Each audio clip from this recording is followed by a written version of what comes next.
Shenandoah, I long to hear you always. This is a story about my brother and me. That's Kasdan. He's 16 years old. He's my only sibling.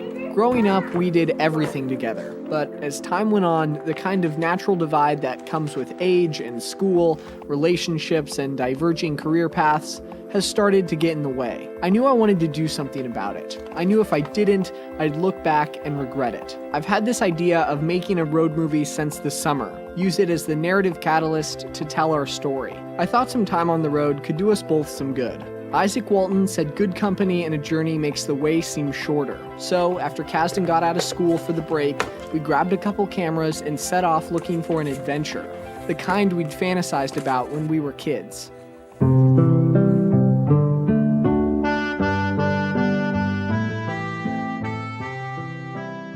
I didn't really have much of a plan or any real idea of what a movie about this trip would look like.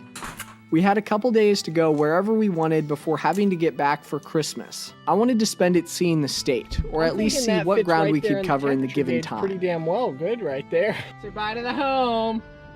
Bye, dogs. All right, first stop gas because Nate's forgot to get it yesterday. We're already behind schedule.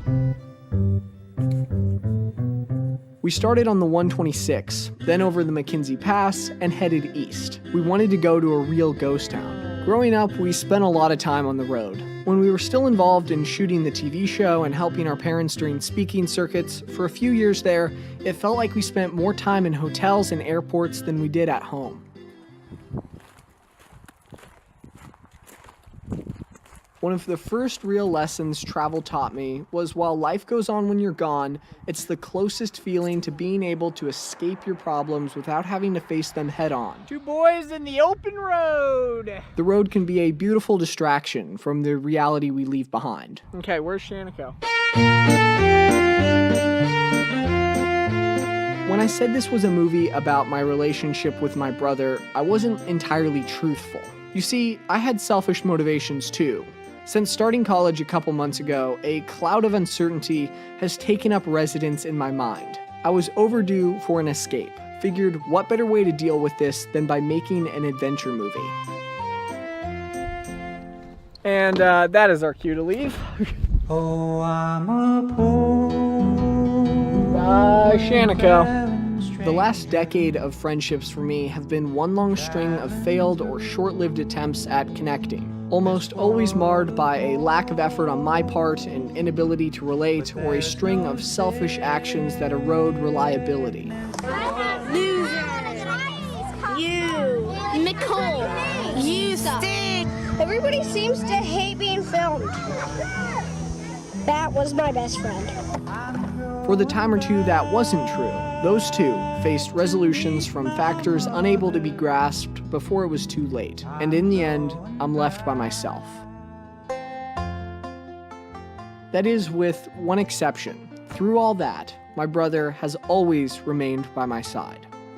I remember anytime we fought as kids, our parents would tell us how useless it was, that we'd be each other's best friends, and it'd be better for both of our sakes if we realized that sooner than later. Still alive. Hey. Hi, How's it going? They were right.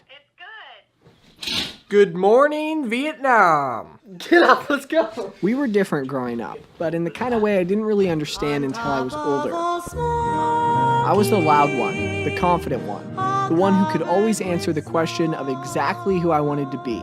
And Kasdan was quieter, more forgiving, generous, and accepting. To be honest, it probably helped balance us out. Over the years, I think we've both tried to walk in each other's shoes. Kasdan adopting my efforts to keep my head down and work, even if it means shutting people out, and me taking a page from his book, trying not to place such unrealistic expectations on my peers and relinquish some of the need for control in social settings. But given any time, we both retreat. We both fall back into the only ways we know how to be. And so, the tug-of-war to better understand one another continues.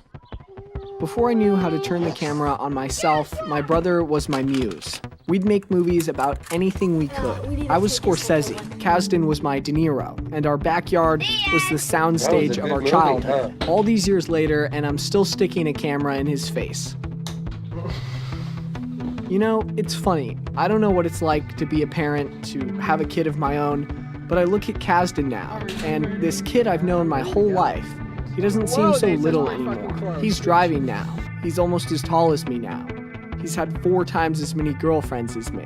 He was patient with me when we were kids. He put up with a lot of my shit. You're supposed to be the mate. Can you redo that? I owe that kid a lot. Whoa! Stop the video. I guess my hope with this trip was to gain some sort of indication, or in the very least an insight, of what to do about this funk I've found myself in. Step away from the predictability of it all and spend some time with my brother. I don't have all the answers I was looking for. I probably never will. But I think this is the time in life where I should learn how to accept that, make my peace with it. And that's okay, because now I have something much more important to chase down. I have moments to capture and stories to share. Should I do the line? Go ahead. That's a gigantic indoor water park. Thanks for everything, Casey. Let every good fellow now join the song. Viva la company! Success to each other and pass it along. Viva la company! Viva la, viva la, viva l'amor! Viva la, viva la, viva l'amor! Viva l'amor! Viva l'amor! Viva la company! We got him. I wanted to make a road movie, the kind where characters find themselves, grow closer in the process. I think I did that, at least a version of it. Okay, so I got a few questions for you. Okay.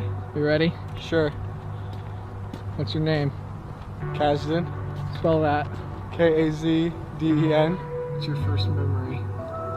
You remember when Mom and Dad did those birthday things where they like put the video camera in front of us and we like sat down and talked about the year?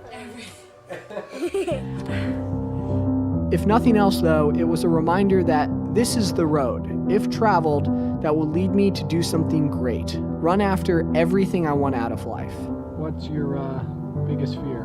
Not doing anything with my life, like looking back on it and think like, man.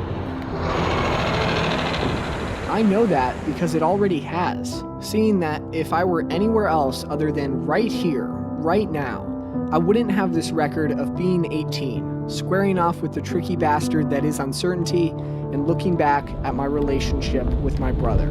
What's next? Last question. How far is the light here?